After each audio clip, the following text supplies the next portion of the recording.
আগ্ৰহ, ৰতি, প্ৰীতি, ভক্তি, শান্তি, 6 নম্বৰত মুক্তি।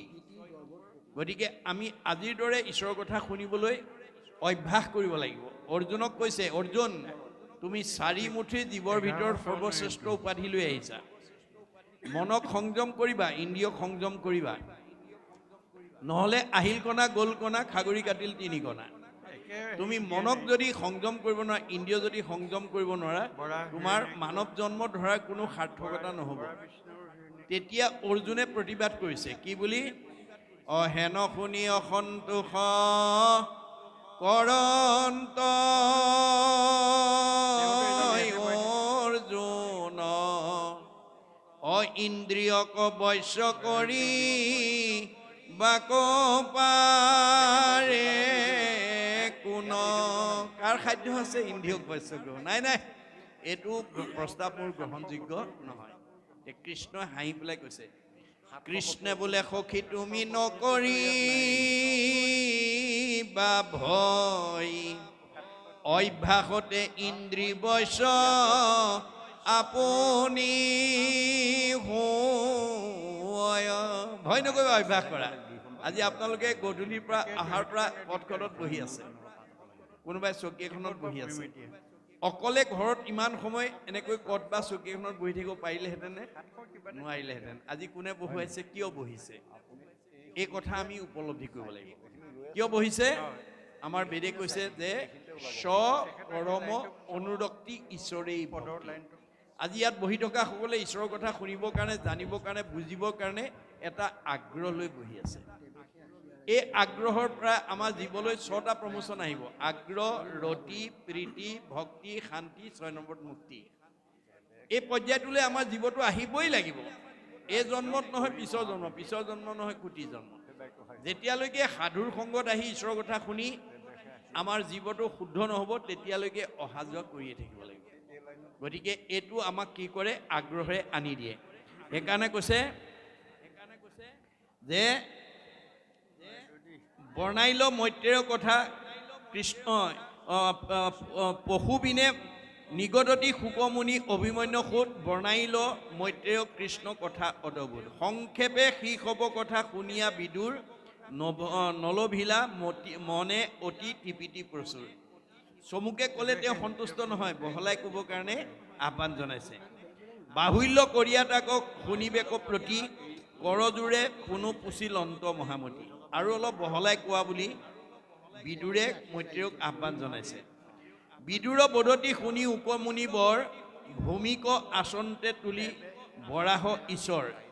এই পৃথিৱীখন প্ৰলয় জলত যেতিয়া বৰাহে আনিলে, আদি দৈত্য হিৰণ্যক কৰিলন্ত হত, ই কথা শুনিলোঁ মই তোমাৰো মুখত। যে আদি দৈত্য হিৰণ্যাক্ষক তেওঁ এই পৃথিৱী উদ্ধাৰ কৰি আনোতে বধ কৰিলে। দন্তে অগ্ৰে পৃথিৱী আনন্ত মহেশ্বৰ, দৈত্যৰাজ সমে কিয় মিলিল সমৰ। তেওঁ প্ৰলয় জলৰ পৰা পৃথিৱীখন উঠাই আনোতে সেই হিৰণ্যাক্ষক বীৰৰ লগত কিয় তেওঁৰ যুদ্ধ কৰিব লগা হ'ল, এই কথাটো মই জানিব বিচাৰোঁ। ইটো কথা শুনিবাক মনে ইচ্ছা যায়, যদি অনুগ্ৰহ থাকে কহিও বুজায়। যে হিৰণ্যাক্ষৰ লগত বৰাৰূপী ভগৱন্তৰ কিয় কাজিয়া কৰিব বা যুদ্ধ কৰিব লগা হ'ল, এই কথাটো মই জানিবৰ কাৰণে মই আগ্ৰহ কৰোঁ। দৈত্যেন্দ্ৰৰ জন্ম কৰিও বিস্তাৰ কৰিয়া, শুনিবাক মুহুৰ উৎসুক কৰে হিয়া। যে দৈত্যৰ জন্মৰ বৃত্তান্ত কথাও মই শুনিবৰ কাৰণে মোৰ মনে আগ্ৰহ কৰিছে। যদ্যপি সংক্ষেপে মুনি কৈলা মহাভাগ, তভু মূৰ মনে শুনি নখন্দিল অনুৰাগ। যে তুমি যদিও চমুকৈ কৈছা, মই কিন্তু মোৰ তৃপ্তি হোৱা নাই, মোৰ আৰু জানিবৰ কাৰণে মোৰ মনটো আগ্ৰহিত হৈছে। এতেকে বাহুল্য কৰি কৈও মূৰ বাপ, হৰি কথা শুনিয়া এৰায়া থাকো তাপ। এতিয়া ভগৱানৰ কথা আপুনি যিমান বহলকৈ শুনি থাকিব, বহলাই শুনি থাকিব, সিমানেই আমি 3টা তাপৰ পৰা নিজক মুক্ত কৰিব পাৰিম। এতিয়া আমি ইয়াত বহি থকা সকলো ভগৱন্তৰ 3টা তাপত এটা নহয় এটা তাপত আমি ভুক্তভোগী হৈ আছো। ভগৱন্তৰ 3টা তাপত আমাক জীৱবিলাক তাপগ্ৰস্ত কৰি ৰাখে। কি কি তাপ? আদি ভৌতিক, আদি দৈবিক, আধ্যাত্মিক তাপ। এই তিনিটা তাপত আমি কম বেছি পৰিমাণে ভুক্তভোগী হৈ আছোঁ। আমি কৰ্মদোষত এইকেইটা তাপত আমি ভুক্তভোগী হ'ব লাগে। এতিয়া আদি ভৌতিক তাপটোৱে আমাক কেনেকৈ প্ৰতিক্ৰিয়া কৰে দেহ জগতখনত, মনৰ জগতখনত, আমাক বেদত উল্লেখ আছে। মৃগ পক্ষী মনুষ্যাদৈ সৰীসৃপা দৈশ্য ৰাক্ষসৈ নিৰ্ণং জন্যতে আদি ভৌতিক। মৃগ পক্ষী সৰীসৃপ প্ৰাণী, সাপ বেং কোম যেনেকুৱা বিছা ভূত প্ৰেত পিশাচ মানুহ, অৰ্থাৎ ভগৱন্তৰ সৃষ্টিৰ পঞ্চভৌতিক প্ৰাণীৰ দ্বাৰা আমাৰ এই পঞ্চভৌতিক দেহলৈ যিবোৰ দুখ নামি আহে সেইবিলাকক কৈছে আদি ভৌতিক তাপ। কেতিয়াবা কাৰোবাক কুকুৰে কামোৰে, কাৰোবাক কেতিয়াবা মেকুৰীয়ে আঁচোৰে, কাৰোবাক কেতিয়াবা বিচাই ডাকে, কাৰোবাক কেতিয়াবা কুমজেলেকুৱাই কামোৰে, কাৰোবাক কেতিয়াবা সৰ্পই দংশন কৰে, কাৰোবাক আকৌ কেতিয়াবা মানুহেই মানুহক মাৰি আঘাত কৰে, ইত্যাদি ইত্যাদি। অৰ্থাৎ ভগৱন্তৰ সৃষ্টিৰ পঞ্চভৌতিক প্ৰাণীৰ দ্বাৰা আমাৰ এই পঞ্চভৌতিক দেহলৈ যিবোৰ দুখ নামি আহে সেই দুখবিলাকক কৈছে আদি ভৌতিক তাপ।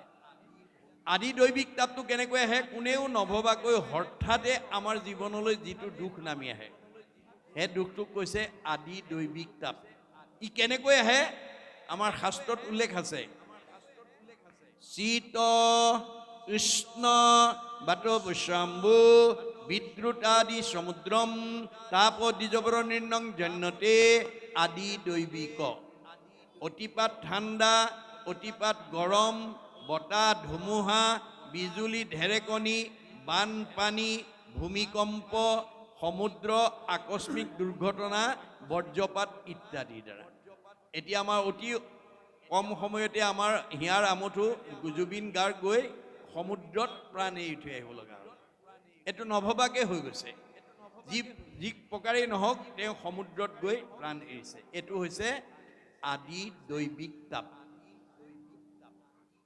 আধ্যাত্মিক তাপক দুটা ভাগত বিভক্ত কৰি দেখুৱাইছে, শাৰীৰিক আৰু মানসিক। আপোনালোকৰ কাৰোবাৰ শৰীৰত যদি অৰ্শ, গুল্ম, পিত্ৰ, কেঁচুমূৰীয়া, মূৰৰ বিষ, পেটৰ বিষ, দাঁতৰ বিষ, কঁকাল বিষ, ভৰি বিষ, কাৰ কি আছে আৰু কাৰোবাৰ শৰীৰত যদি বেমাৰ আছে, তেওঁ যিমান ঐশ্বৰ্য বিভূতি ধন টকা পইচা মাজতে নাথাকক কিম্বা তেওঁ মনটো কেতিয়াও শান্তিত নাথাকে। শৰীৰত বেমাৰী থকা মানুহ কেতিয়াও সুখী হ'ব নোৱাৰে। এইটো আধ্যাত্মিকৰ শাৰীৰিক তাপ। মানসিক তাপটো 6 প্ৰকাৰে আহে। ক্ষুধা, তৃষ্ণা, জৰা, মৃত্যু, শোক, মোহ। ভোকত এমুঠি খাব নাপালে শৰীৰে কষ্ট পাব, পিয়াহত এগিলাচ পানী খাব নাপালে কষ্ট পাব। জৰা এটা দিনত কিচকিচিয়া চলি এমাইললৈকে দেখে, ৰিং মাইলে শুনে, কমনীয় দেহাত টান টান বস্তু চুবাই যাওঁ বুলিলে যায়, খাওঁ বুলিলে খায়। এটা সময় আহিল কালৰ অতৰ্কিত গতিত কিচকিচিয়া চুলিকেইডাল মৰাপাতৰ দৰে বগা হৈ পৰিল, দৃষ্টিশক্তি কমিল, শ্ৰৱণ শক্তি কমিল, টান টান বস্তু চুবা দাঁতকেইটা সুলকি পৰিল, কমনীয় দেহাটো সুতুৰা সুতুৰ পৰিল। যাওঁ বুলিলে যাওঁ, খাওঁ বুলিলে খাওঁ বোলা দেহাটোৰ মুখৰ আগত কোনোবাই এমুঠি নিদিলে খাবলৈ নোপোৱা হ'ল। এই পূৰ্বৰ স্মৃতি ৰোমন্থন কৰি আমাৰ মনলৈ যিবোৰ দুখ আহিব এইবিলাক কৈছে আধ্যাত্মিকৰ মানসিক তাপ। কেতিয়াবা আপোনজন মৰিলে দুখ লাগে, কেতিয়াবা মনে ভাল পোৱা বস্তু হৰণ ভগন হ'লে দুখ লাগে, আৰু মৃত্যুৰ প্ৰতি আমি সকলো ত্ৰস্তমান হৈ থাকোঁ। এই তিনিটা তাপে আমাক প্ৰত্যেকতে তাপগ্ৰস্ত হৈ থাকে। কিন্তু যদি আমি কৃষ্ণৰ কথা দৈনন্দিন শুনিব পাৰোঁ, ক'ব পাৰোঁ, মূৰ শুনিৰ মল কথা কহন্ত শুনন্ত, মুঠ বিনে চিত্ত আন দেৱত নেদন্ত, পৰম আনন্দ আহি মনত মিলয়, তেবে তাক আৰু 3 তাপে নচয়। আমি যদি আজিৰ দৰে প্ৰত্যেক দিনে এক ক্ষণ, বেছি নহয় 4 মিনিট সময়, আমি 24 ঘণ্টাৰ ভিতৰত বেদৰ মতে 4 মিনিট সময় আমি ঈশ্বৰৰ কথা শুনা, কোৱা আৰু গোৱাৰ কাৰণে আমি দিব লাগে। এতিয়া আমাৰ এই কথা নজনাৰ কাৰণে আমাৰ বহুত মানুহৰ 4 মিনিট সময়ো ঈশ্বৰৰ কথা শুনিবলৈ, ক'বলৈ, গাবলৈ সময় নাই। অৰ্জুনক কৈছে, আৰু হেৰা শুনা তুমি একবিনে নহ দুই, অবিদ্যা মায়াত ভিন্ন দেখি। অৰ্জুন, তুমিয়ে মই একেটাই। মায়াত থকাৰ কাৰণে মানুহে আমাক দুটা দুটা বুলি ভাবে। মূৰ অংশ জীৱ তুমি, মই আত্মা অন্তৰ্যামী, এহি হেতু তুমি মই সখী। তুমি মোৰ অংশ জীৱ অৰ্জুন, সেইকাৰণে তুমি মোৰ সখী। অৰ্জুনৰ লগত যদি সখী, আমাৰ লগত সখী হয়নে নহয়? আমি তেওঁৰে অংশ জীৱ হয়নে নহয়?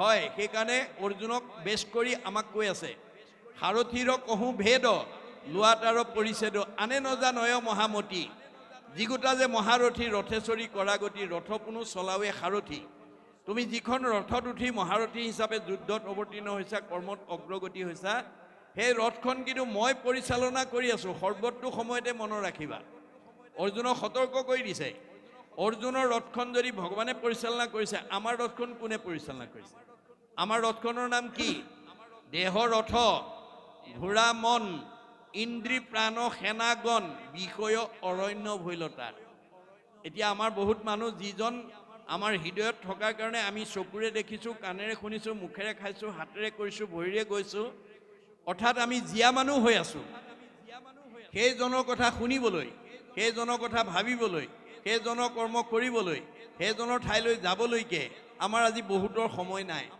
গতিকে তেওঁৰ ৰথখন ভালকৈ নচলিব দেই অৰ্থাৎ দেহ ৰথখনত ঘূণে ধৰিব অৰ্শ গুল্ম পিত্ৰ কেঁচুমীয়া মূৰৰ বিষ পেটৰ বিষ দাঁতৰ বিষ কঁকাল বিষ কাৰ কি আছে আৰু আপোনাৰ শৰীৰত যদি কিবা বেমাৰে আক্ৰমণ কৰিছে তাৰ বাবে মনক দায়ী কৰিছে ভাগৱতে মনে পাপ কৰে যায় লাগয় জীৱত সিকাৰণে জীৱে দুখ ভুঞ্জে সংসাৰত আজি এই কথাটো নজনাৰ কাৰণে আমাৰ উঠি অহা বহুত প্ৰজন্মই নাখাবলগীয়া খাইছে নকৰিবলগীয়া কাম কৰিছে নাযাবলগীয়া ঠাইলৈকে গৈছে যাৰ কাৰণে ভগৱন্তই দিয়া 100 বছৰ ভোগ কৰিবলৈ নোপোৱাকে আমাৰ মাজৰ পৰা বিদায় লৈছে আমাক ভগৱানে সবকে 100 বছৰ দি পঠিয়াইছে মনুষ্যৰ আয়ুষত বৰিষ সংখ্যাত মানুহ মাত্ৰেই সবকে 100 বছৰ দিছে তৎসত্ত্বেও আমাৰ বহুতে আমাৰ মাজৰ পৰা 100 বছৰ ভোগ কৰিবলৈ নোপোৱাকে বিদায় লৈছে কিয় আমাৰ ভাগৱতত বান্ধি দিয়া নিয়মবিলাক নমনাৰ কাৰণে আমাৰ ভাগৱতত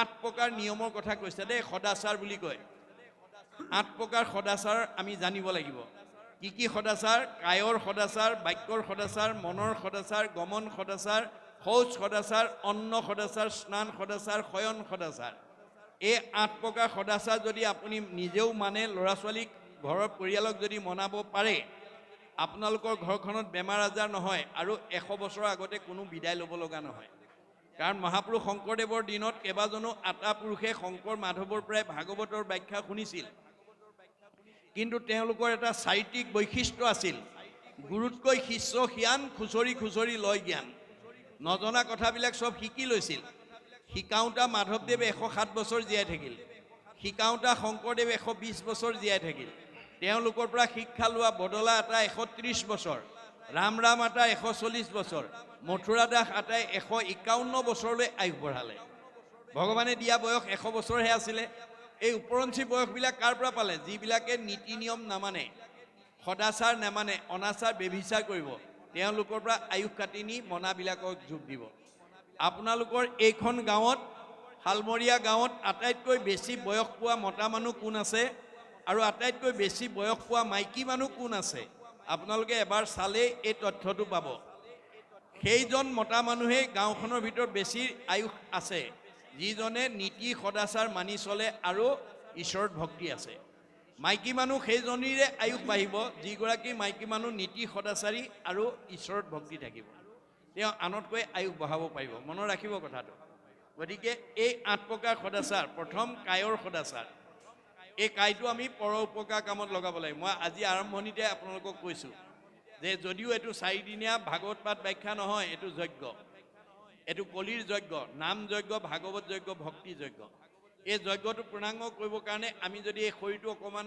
প্ৰয়োগ কৰিব পাৰোঁ তেতিয়াহ'লে পৰোপকাৰায় ইদম শৰীৰম অনুষ্ঠান মানে মই বুলি কৈছে এই অনুষ্ঠানটো সৰ্বাংগ সুন্দৰ কৰিবৰ কাৰণে যদি আপুনি অকণমান কায়েৰ সহযোগিতা আগবঢ়ায় তেতিয়া পুণ্য হ'ব পৰোপকাৰায় ইদম শৰীৰম কায়ৰ সদাচাৰ বাক্যৰ সদাচাৰ সত্যপ্ৰিয় হিত মনৰ সদাচাৰ দয়া প্ৰেম কৰোণা গমন সদাচাৰ আমাৰ ভৰিকেইটা ভগৱানে যাব দিছে যাব দিলে বুলিয়ে অগম্যা গমন কৰিলে নহ'ব আমি কলৈ যাব নালাগিব আমাৰ নিয়ম বান্ধি থৈছে কোনো সংঘ অনাসংঘ বামুণীয়া কীৰ্তনীয়া সত্ৰ সমাজৰ কাৰণে নহয় শংকৰদেৱৰ ধৰ্ম আদৰ্শটো বিশ্ব মানৱৰ কাৰণে শংকৰদেৱে ভাগৱতৰ মাজেদি বিশ্ববাসীক আহ্বান জনাইছে কি বুলি কৈছে উবা নৰলোক হৰি ভজিউক ধৰা ইটো উপদেশ এৰা আলজাল জীৱা কটকাল জৰা ভৈল পৰৱেশ এইটো উবা অসমৰ মানুহ ভাৰতৰ মানুহ সংঘৰ অনাসংঘৰ বুলি শংকৰদেৱ যদিও অসম মাতৃৰ বুকুত আৱিৰ্ভাৱ হৈছিল অসমৰ বা ভাৰতৰ মানুহক বা সংঘ অনাসংঘক কোৱা নাছিল, বিশ্বৰ মানৱক উদ্দেশ্যি কৈছিল। যাৰ কাৰণে মহাত্মা গান্ধীয়ে তেওঁৰ আহ্বানৰ প্ৰতি সঁহাৰি জনাই এটা মন্তব্য দি থৈ গৈছে, কি বুলি? What Shankardeva was alone able to do, nowadays the whole army of the English knowing people cannot do. বিশ্বত এতিয়ালৈকে যিমানবিলাক গুৰু আবিৰ্ভাৱ হ'ল, শংকৰদেৱে বিশ্ব মানৱৰ কাৰণে যিমান অমূল্য অৱদান দি থৈ গ'ল, পৃথিৱীত কোনো গুৰুৱে সিমান অৱদান দিব পৰা নাই। আৰু শংকৰদেৱ অসম মাতৃৰ বুকুত আবিৰ্ভাৱ হোৱাৰ কাৰণে অসমবাসীক ভূয়সী প্ৰশংসা কৰি থৈ গৈছে মহাত্মা গান্ধীয়ে। কি বুলি কৈছে? Assam is indeed fortunate for Shankardev has 5 century back given to Assamese people an ideal which is also my ideal of Ram Rajya. মই যিখন ৰাম ৰাজ্য অসমত প্ৰতিষ্ঠা কৰা মানস কৰি আহিছিলোঁ, শংকৰদেৱে 500 বছৰ পূৰ্বতে সেই ৰাম ৰাজ্য অসমত প্ৰতিষ্ঠা কৰি থৈ গৈছে। অসমবাসী সঁচাকৈয়ে ভাগ্যৱান। কিন্তু আজি আমি অসমৰ মানুহে গুৰুজনাৰ এই দৰ্শন আজিৰ দৰে শৃংখলাবদ্ধভাৱে পুংখানুপুংখভাৱে আলোচনা নকৰাৰ কাৰণে আমাৰ মাজতে বিভাজন হৈ আছে। একেখন গাঁৱতে 2-3টা খেল বা 2-3খন সমাজে আমি বসবাস কৰিব লগা আছে। এইটো আমাৰ কাৰণে দুৰ্ভাগ্য। শংকৰদেৱে কিন্তু আমাক এটা জাতি বৰ্ণ বৈষম্যহীন এখন সমাজ প্ৰতিষ্ঠা কৰি এই আদৰ্শৰে আমাক অনুপ্ৰাণিত হ'বৰ কাৰণে আহ্বান জনাইছিল। আপোনালোকে সকলোৱে জানে যে প্ৰাক শংকৰী যুগক অন্ধকাৰ যুগ বুলি কোৱা হৈছিল। শংকৰদেৱ আবিৰ্ভাৱ হোৱাৰ আগত আমাৰ অসমখন অন্ধকাৰ যুগ বুলি কোৱা হৈছিল। আৰু সেই সময়ত অসমৰ মানুহে ধৰ্মৰ নামত মানুহ বলি দিবলৈ কুণ্ঠাবোধ কৰা নাছিল। তেনে এটা সন্ধিক্ষণতে শংকৰদেৱ আবিৰ্ভাৱ হৈ অসমৰ চাৰিওফালে ঘূৰি চাই দেখিলে যে অসমত বিভিন্ন জাতি জনগোষ্ঠীৰ মানুহে বসবাস কৰি আছে। আৰু এই সকলোবিলাক ঈশ্বৰৰ অমৃতৰ সন্তান। এই আধ্যাত্মিক জ্ঞানটো মই যদি অসমবাসীক দি থৈ যাব নোৱাৰোঁ, ভৱিষ্যতে এওঁলোকে কেতিয়াও একতাৰ দোলেৰে বান্ধ খাব নোৱাৰিব, সমন্বয়ৰ সেতু বান্ধিব নোৱাৰিব। গতিকে তেওঁ সেইকাৰণে সমস্তৰে মাজত এই আধ্যাত্মিক অৰ্থাৎ আত্মসম্পৰ্কীয় জ্ঞানটো দিবৰ কাৰণে অসমখনক অন্ধকাৰ বা পোহৰলৈ আনিবৰ কাৰণে প্ৰথম সমাজ সংস্কাৰ পথটোকে তেওঁ হাতত তুলি লৈছিল। দাৰ্শনিক পণ্ডিতে কৈছে, কাষ্ট মানে socialism cannot come until the caste system is ended. Caste system is the moral enemy of socialism. এখন সমাজ গঠন কৰিবলৈ হ'লে জাতিভেদ প্ৰথা থাকিব নালাগিব। জাতিভেদ প্ৰথা সমাজ সংগঠনৰ এটা অন্তৰায়। গতিকে এই কথা শংকৰদেৱে বুজি পেলাই আমাৰ প্ৰথম জাতিভেদ প্ৰথাটো বিনাশ কৰিবৰ কাৰণে সকলো জাতি জনগোষ্ঠীৰ পৰা তেওঁ ভকতক সংস্কাৰ কৰি লৈ আহিলে। কেনেকৈ আনিলে? ভগৱানৰ 1000টা নামৰ পৰা এটা এটা নাম দি লৈ আহিলে। আৰু দ্বিতীয় স্কন্ধৰ ভাগৱতত সেই কথাটো উল্লেখ আছে। কিৰাত কছাৰী খাচী গাৰু মিৰি যবন কংক গোৱাল ধুবাজে তোৰুক অসম মূলোক কুবাচ মেল চাণ্ডাল আনু হব পাপী কৃষ্ণ সেৱ কৰ সংগত পবিত্ৰ হয় হৰিত একান্তে ভকতি কৰিয়া বৈকুণ্ঠে সুখে চলয়। আজি এই 4দিনীয়া কাৰ্যসূচী ভাগৱত পাঠলৈ ইয়াত অঞ্চলৰ সকলো জাতি জনগোষ্ঠীৰ মানুহে আহি অংশগ্ৰহণ কৰিব পাৰে, তাত কোনো বাধা নাই। সকলোৱে ঈশ্বৰৰ কথা শুনি বৈকুণ্ঠলৈ পথ প্ৰশস্ত কৰিব পাৰে, তাত কোনো বাধা নাই। সেইকাৰণে সকলো জাতি জনগোষ্ঠীৰ পৰা ভকতক সংস্কাৰ কৰি আনিছিল। কেনেকৈ? ভগৱন্তৰ 1000টা নামৰ পৰা এটা এটা নাম দিয়ে সংস্কাৰ কৰি আনি সমাজক পৰিচয় কৰাই দিছিল। কি বুলি? এৰা সমাজৰ লোকসকল, এয়া তোমালোকৰ মাজলৈকে মই আজি গাৰুৰ ভকত আনিছোঁ দেই। তোমালোকে এওঁক আজিৰ পৰা গাৰু বুলি ঘৃণা নকৰিবা, এওঁ ঈশ্বৰৰ অমৃতৰ সন্তান। এওঁক আজিৰ পৰা তোমালোকে গোবিন্দ আতৈ বুলিবা।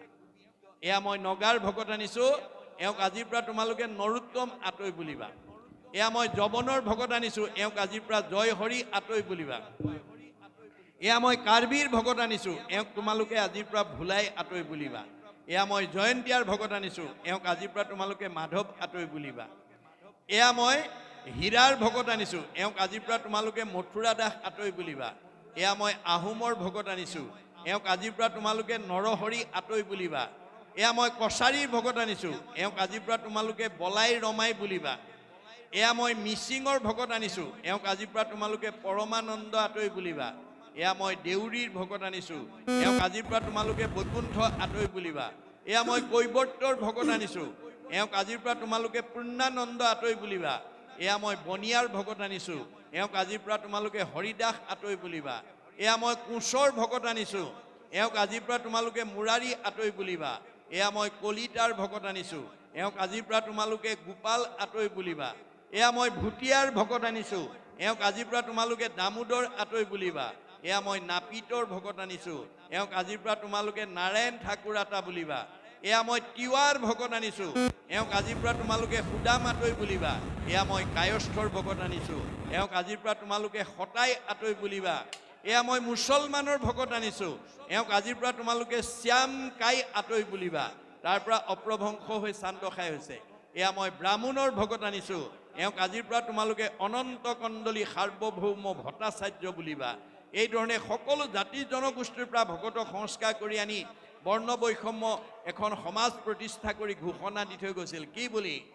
অহৰিক ভজয় যিটো তাকে বোলে জাতি, কৃষ্ণত বিমুখ যিটো সেহিহে অজাতি।